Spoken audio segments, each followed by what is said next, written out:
नमस्कार, मैं हूं कुलजीत यादव और आप देख रहे हैं नेशन स्टार। आज बात करेंगे उत्तर भारत में पड़ रही लगातार ठंड के बारे में। उत्तर भारत में लगातार कड़ाके की ठंड पड़ रही है, जिसके चलते लोगों को परेशानियों का सामना करना पड़ रहा है। इसी पर विस्तार से बातचीत करने के लिए मेरे साथ हमारे स्टेट हेड मनीष कागरान और अल्मोड़ा से संवाददाता गोविंद रावत सीधा लाइव जुड़ रहे हैं। जानने की कोशिश करेंगे उत्तराखंड में ठंड को लेकर सरकार प्रशासन की तरफ से क्या व्यवस्था की गई है, लोगों को कैसे परेशानी का सामना करना पड़ रहा है, जंगली जानवरों को लेकर वन विभाग ने क्या कदम उठाया है। मनीष, आपसे मेरा पहला सवाल है, ठंड को लेकर क्या इंतजाम किए गए हैं मनीष? बिल्कुल कुलजीत, देखा जाए तो अगर हम उत्तर भारत के अंदर इस समय बिल्कुल ठंड की एक मार है। और जिस तरीके से ठंड यहाँ पर बढ़ती जा रही है, टेम्परेचर डाउन होता जा रहा है, क्योंकि अगर देखा जाए तो पहाड़ों पे बर्फ, जो व्हाइट चादर, बिल्कुल पहाड़ जितने भी हैं वो सफेद चादरों से इस समय ढके हैं। इसका कहीं ना कहीं जो प्रभाव है नीचे जो इलाके हैं उन पर भी देखा जा रहा है। उत्तराखंड की अगर हम बात करें तो यहाँ पर जो पहाड़ी इलाका तो माना जाता ही है, तो यहाँ पर ऑलरेडी ठंड बहुत ज्यादा है। और इसके साथ जो जुड़े हुए जो दो जिले उधम सिंह नगर और चाहे भले ही हरिद्वार की हम बात करें, जो कि एक मैदानी क्षेत्र में आते हैं, वहां पर भी ठंड का सितम बिल्कुल बरकरार है। देखा जाए तो जो मैदानी जो क्षेत्र है वहां पर कोहरे की जो संभावना है वो बहुत ज्यादा बढ़ जाती है।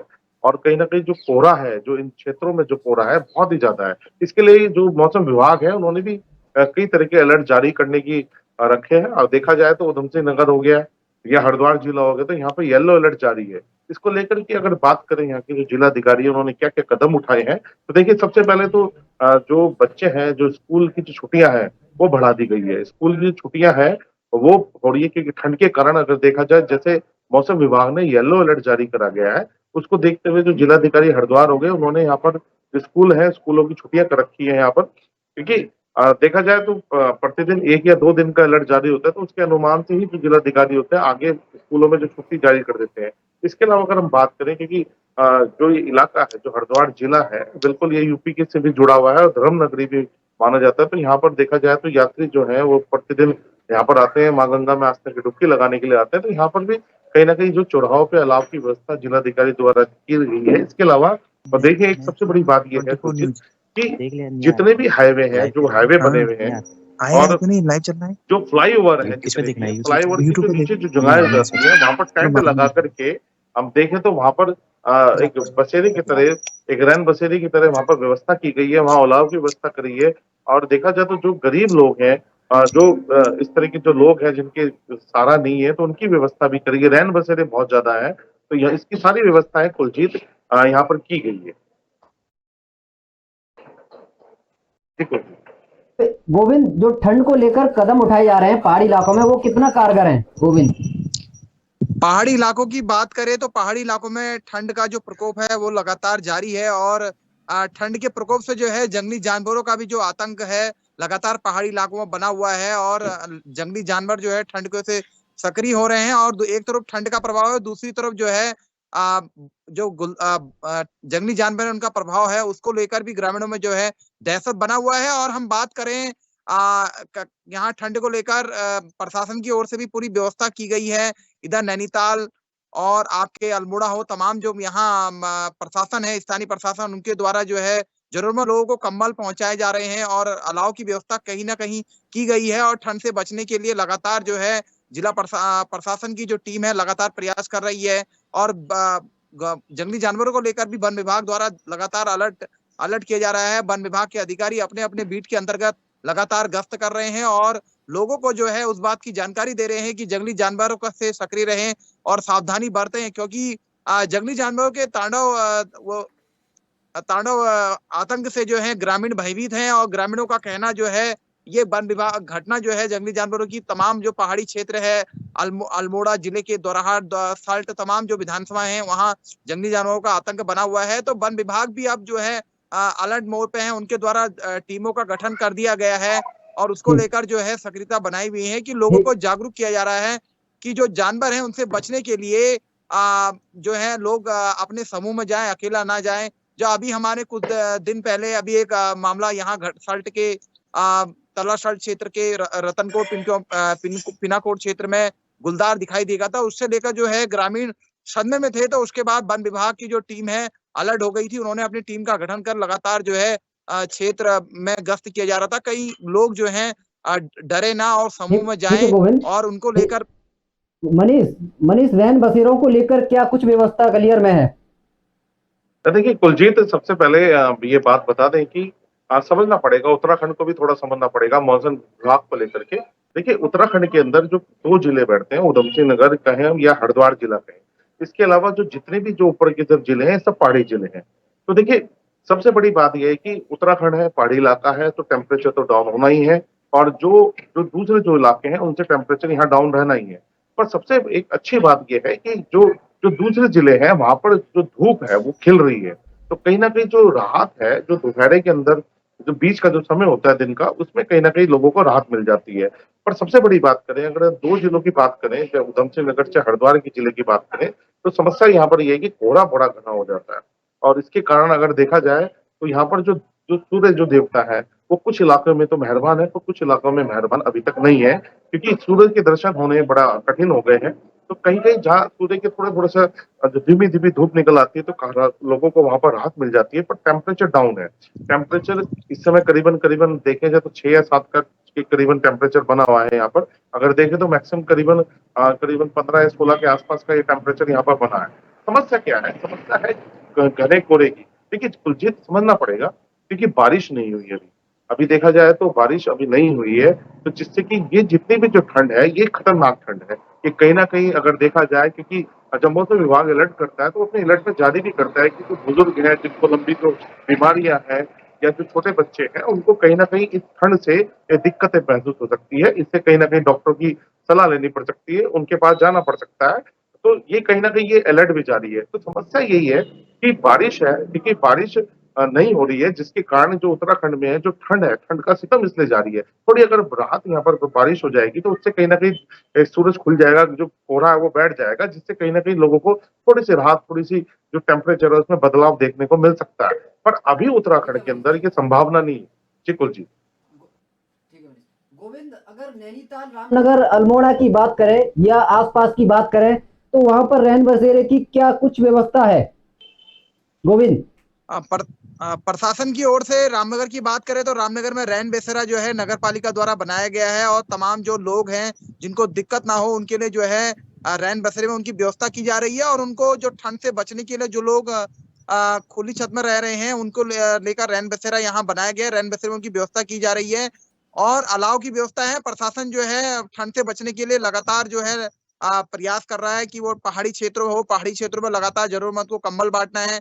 इधर रामनगर हल्द्वानी इधर क्षेत्र में जरूरतमंद लोगों को रैन बसेरे में सुविधा की जा रही है। तो कहीं ना कहीं ठंड का जो प्रकोप है जो यहाँ हल्द्वानी है, रामनगर और नैनीताल है, यहाँ ठंड का प्रकोप लगातार जारी है। पहाड़ी इलाकों में जो है मौसम खुशनुमा है और सुबह शाम की ठंड है और दिन में जो है मौसम की जो सूर्य की किरणें है वो लगातार पड़ रही है। और अभी क्योंकि कई लोगों का जब हमने बात की वहां के किसानों से, तो किसानों की जो है जो सिंचाई वाली जगह नहीं है, उपजाऊ भूमि है, वहां किसानों की जो फसल है वो भी चौपट हो गई है। तो वो बारिश का इंतजार कर रहे हैं, आखिर बारिश कब होगी और कब उनको राहत मिलेगी, क्योंकि किसानों की फसल भी जो है बिना बारिश से जो है उपजाऊ हो चुकी है। अच्छा मनीष, जंगली जानवरों को लेकर वन विभाग क्या कुछ कदम उठा रहा है? हाँ देखिए बिल्कुल, हम बात करें अगर वन विभाग की, तो वन विभाग क्योंकि जो जानवर है इस समय थोड़ा सा शहर की तरफ मूव कर जाते हैं, तो कहीं ना कहीं दिक्कतें पैदा होती है। तो इसको लेकर के कहीं ना कहीं वन विभाग ने भी कई कदम उठाए हैं, कहीं ना कहीं चेतावनी भी जारी करी गई है जिसको लेकर के तो वन विभाग अपनी तरफ से कदम उठा रहा है। इसके अलावा भी अगर हम बात करें, जिलाधिकारी की बात करें, चाहे हरिद्वार जिले की बात करें, उधम सिंह नगर या और जो दूसरों जिलों की बात करें, तो कहीं ना कहीं प्रशासन अगर देखा जाए तो अपनी तरफ से जो कंबल जो वितरण कर रहा है, इसके अलावा जो अलाव की जो स्थिति है, जो चौराहों पे जो शाम के समय अलाव लकड़ी या इस तरह की व्यवस्था जला करके जिससे कि थोड़ी सी राहत लोगों को मिल सके। इसके अलावा भी देखा जाए तो रैन बसेरे की बात भी करें तो रैन बसेरे कई तरह के बनाए। मैंने जैसे बताया कि हरिद्वार की स्थिति में बता रहा हूँ कुलजीत कि जो रैन बसेरे यहाँ पर जो परमानेंट जो रैन बसेरे थे वो तो थे। इसके अलावा इन्होंने जो जिला प्रशासन है उन्होंने एक नई व्यवस्था यहाँ पर करी है, जिस तरीके से जो फ्लाईओवर होते हैं, फ्लाईओवर के जो नीचे जो जगह बच जाती है, जो खाली जगह हो जाती है, वहां पर चारों तरफ से टेंट से ढक करके वहां पर भी रैन बसेरे बनाए गए हैं, जिससे कि जो राहगीरी है जो भी कुछ है उसे ठंड से कोई दिक्कत ना हो, वहां बैठ सके, सो सके, आराम कर सके। इसके अलावा वहीं पर भी अलाव की व्यवस्था करी गई है। सबसे बड़ी बात यह है कि जो कंबल है, जो चाहे दूसरी संस्थाएं हैं और जो संस्थाएं हैं वो मिल करके कहीं न कहीं कंबल का वितरण भी लगातार कर रही है। देखा जाए तो कई जगह पे हमने ये भी देखा कि संस्थाएं शाम को निकल जाती हैं और जो लोग लगता है कि इनको कंबल की आवश्यकता है, तो उनके ऊपर कंबल उनको दिए जाते हैं, जिससे कि कहीं न कहीं बचाव हो जाए। तो कहीं न कहीं ये चीज़ है। देखिए, राम मंदिर की लहर है, 22 जनवरी का इंतजार है, एक लहर चल रही है राम मंदिर की, उसके बीच में ठंड भी है। पर ठंड को देख करके लोग इस तरफ भी एक राहत की लोगों तक पहुँचा रहे हैं। कुल जी। ठीक ठीक। गोविंद, लगातार जो कोहरा पड़ रहा है, हादसे भी बढ़ते जा रहे हैं, उसको लेकर क्या कुछ व्यवस्था परिवहन विभाग की तरफ से की गई है? हम बात करें परिवहन विभाग की तरफ से तो लगातार जो है सड़क सुरक्षा सप्ताह का जो मैदानी इलाके से लेकर पहाड़ी इलाके तक सड़क सुरक्षा सप्ताह दिवस बनाया जा रहा है और लोगों को जो है रैली और स्लोगन के माध्यम से स्कूली बच्चों द्वारा रैलियां निकाली जा रही है और लोगों को जागरूक किया जा रहा है कि ठंड है, ठंड में जो है कोहरे का प्रकोप लगातार जारी होता है। भले ही पहाड़ी इलाकों में तो कोहरे का प्रकोप अभी उतना नहीं है और इस बार जो है पहाड़ों में बर्फ पड़ती थी, इस बार बर्फ भी नहीं पड़ी है और कोहरे को लेकर एक्सीडेंट हादसे होने का भी खतरा बना रहता है और परिवहन विभाग द्वारा और जनपद पुलिस द्वारा लगातार स्लोगन और के द्वारा पंपलेट के द्वारा जागरूक किया जा रहा है कि आप ठंड से क्या कहते हैं परिवहन से बचने के लिए और कोई हादसे ना हो उसके हेलमेट का प्रयोग करें और दोपहिया वाहन हो या हेलमेट सीट बेल्ट का प्रयोग करें। तो लगातार प्रशासन द्वारा परिवहन विभाग द्वारा लगातार जो है लोगों को अलर्ट किया जा रहा है कि आप जो है जो गाइडलाइन है उसका जो है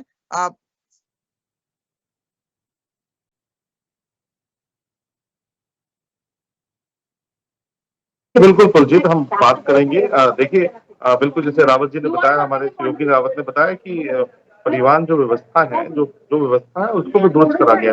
देखिए, अगर बात करेंगे कि जो प्रशासन की बात करें, पुलिस प्रशासन की बात करें, तो जो गाड़ियों को रोक करके उन पे स्टिकर लगाए जा रहे हैं जिससे कि ग्लो कर जाए। जो कोहरा होता है, तो कोहरे के अंदर जो विजिबिलिटी होती है बहुत कम हो जाती है, जिससे कि कहीं न कहीं जो हादसे हैं, एक्सीडेंट है, वो कहीं न कहीं उसकी वो बढ़ जाते हैं कहीं न कहीं। तो उसको लेकर भी कहीं न कहीं प्रशासन ने बिल्कुल तैयारी कर रखी है। इससे पहले भी हमने बताया था, अपने दर्शकों को भी बताया था कि जो प्रशासन है, जो पुलिस प्रशासन को ट्रैफिक को लेकर के वो सड़कों पर उतर करके गाड़ियों को रुकवा के उस पे स्टिकर लगाए जा रहे हैं, जिससे कि स्टिकर से जो जो जो विजुअलिटी है, जो कम विजुअलिटी होने के कारण भी जो स्टिकर्स होते हैं वो कहीं न कहीं रिफ्लेक्टर जो स्टिकर होते हैं उससे कहीं न कहीं राहत मिलती है, जो एक्सीडेंट जो होने की संभावनाएँ कम हो जाती है कुलजीत। इसके अलावा भी अगर जी बिल्कुल कुलजीत। गोविंद, आपको क्या लगता है जो ठंड बढ़ रही है उससे किसानों को फायदा होगा या नुकसान?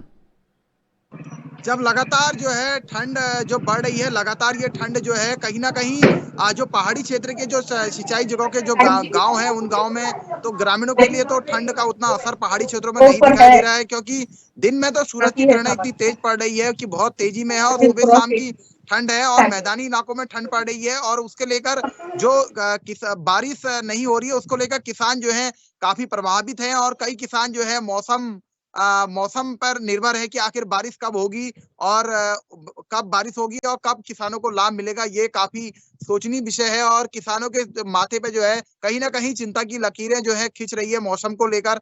आखिर मौसम उनके पर कब बरतेगा और कब उनको उससे जो है बारिश से निजात मिलेगी। ठीक है गोविंद, शुक्रिया आपका विस्तार से बातचीत करने के लिए। तो उत्तराखंड सहित जितना भी उत्तर भारत का इलाका है, लगातार ठंड पड़ रही है, लगातार कोहरा भी पड़ रहा है और इसी को लेकर लोग परेशान हैं। फिलहाल मेरे साथ सिर्फ इतना ही। नमस्कार।